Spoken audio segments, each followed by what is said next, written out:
Welcome to Jack Tesoriero's EDES101, assessment number 1. Please forgive my condition, but I have had COVID for 3 days, including today, and I just would like to apologize.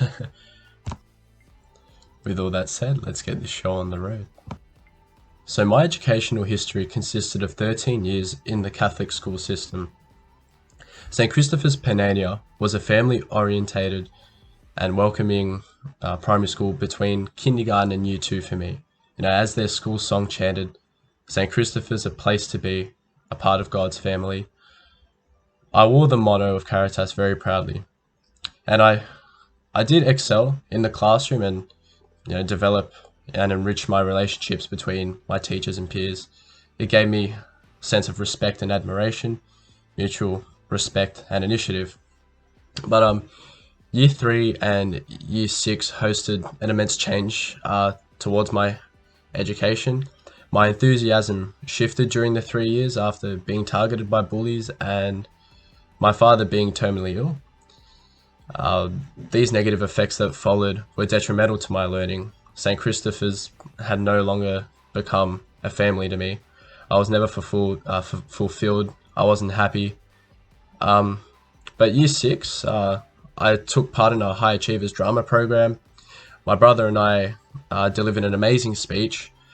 And then a performing arts school offered a high school scholarship. However, I declined it because I felt quite uncomfortable and it was unique, such a unique opportunity that it scared me.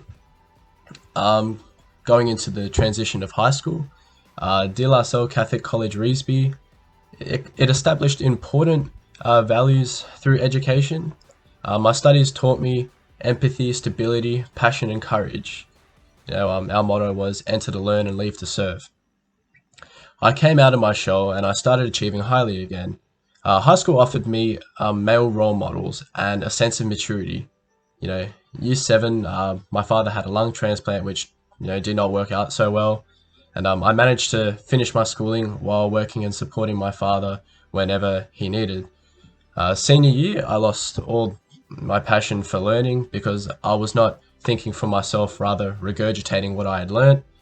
I actually gave advice to a mate when doing the HSC. I said, quote, "When in doubt, throw up on your paper. It's basically regurgitating anyway." Now, my philosophy of teaching thrives on my ability to offer students the educational advantages that valued teachers of mine and even coaches of mine had offered me. I wished to help all students be the masters of their education. I endeavor to be the change and combat educational disadvantages that impede students' education, such as sociological, curricular, and political issues. I also strive to meet the aims of education that enable students to achieve capability of learning, such as happiness, cultural, individual, social, and skillful vocational aims. Now, implementing aims, goals, and objectives allow learners to have a general idea of how they manage and what content they engage with in order to fulfill a task or understand a lesson. Quote, "Training a sound basis and choosing correct methods which greatly contribute to whether or not a learner is traveling in the right direction." End quote. And that was developed by Hesketh E.A. under the Aims and Objectives Education Development Unit, 2011.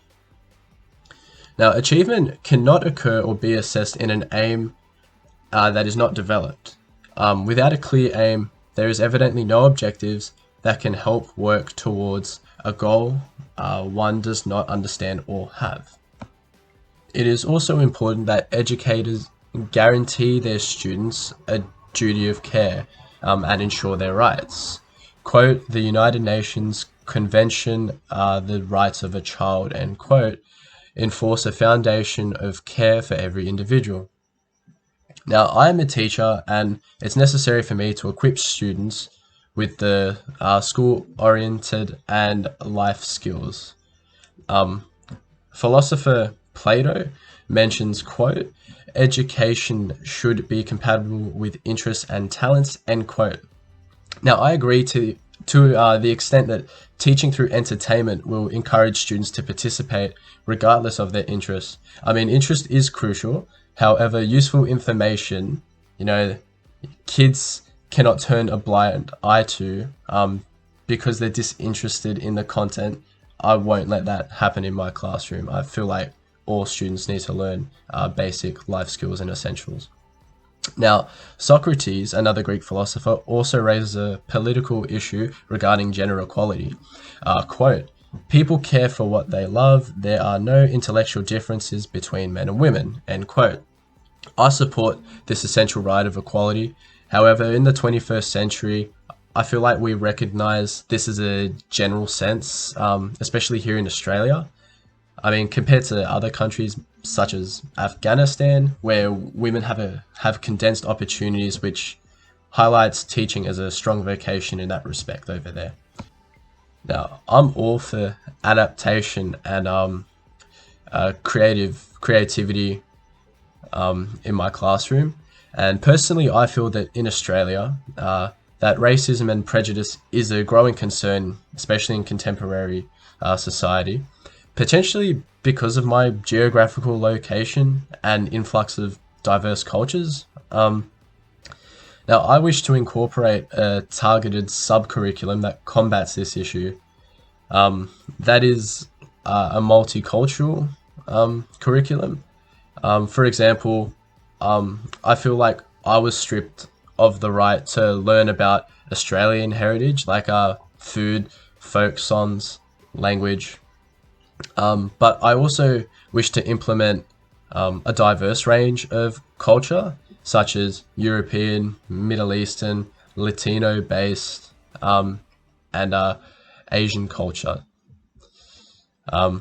Now, this would embed a mutual understanding and adapt to unify students' differences, allowing students to recognize the cool aspects about each other. This would be an attempt to abolish racism and expand people's learnings, and this can be through the form of language too. Now, I also wish to teach kids life essentials. High school teaches a condensed version of financial math, such as taxation, but I feel like they should have taught that earlier on, say year 9 or 8, only for the reason being that students will go out and get jobs by the age of 15, 16, and that it would be very useful for them to know. Crucially, I believe that educational facilities must be happy and a safe space. Now, Noddings establishes that enthused children will excel and exceed in happy learning environments.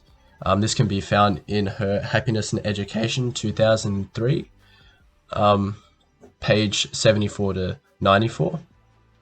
And this establishes the synergy between teachers and students with an aim of happy learning to fulfill curriculum requirements as well. I believe that happiness nurtures inclusive curriculums tailored to a child's needs, engaging in self-discipline and relationships of the school community. Me as an ethical teacher, I want to add meaning to the experience. Dewey's Democracy and Education, 1916, quotes, "The reconstruction of experience which adds to the meaning of experience and which increases ability," end quote. Now, I believe that as a teacher, it's necessary for me to embrace a physical and psychological secure learning environment, emphasize the importance of moral values, mutual respect, care, and basically diverse knowledge construction, and that's from Banks 2012. I also wish to promote and develop individual intellect, both emotional and expressive. I also hope to try and abolish prejudice through creating cultural heritage activities based on experiences, with my own cultural discrimination. And I wish to implement a political social justice program which promotes empathy and advance in students according to the Australian Professional Teaching Standards, and that's from the AITSL website, 2019. Now, I cannot emphasize this enough from being a coach for 10 years. So I feel that teachers must engage in reflection of themselves and the situation at hand. Now, a great model to achieve for the next opportunity and to strive to do better would be to reflect on yourself using the Gibbs reflective cycle model, as it allows teachers to assess positive and negative aspects of the lesson, but it also serves as a platform to build trust between teachers and students. The Journal of Public Health specifies, quote, that reflection enhances personal development by leading to self-awareness. If the focus of reflection is improvement in patient care, it helps to expand and develop clinical knowledge and skills.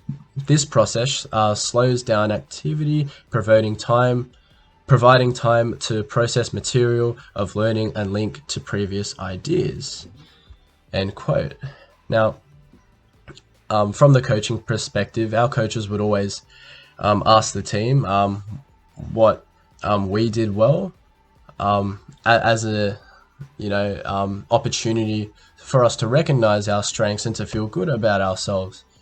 I believe that Biesta had a similar approach to marking assignments. Instead of, say, if a kid got 2 questions right out of 20, she would put a +2 and a smiley face, and this would, build that happy environment.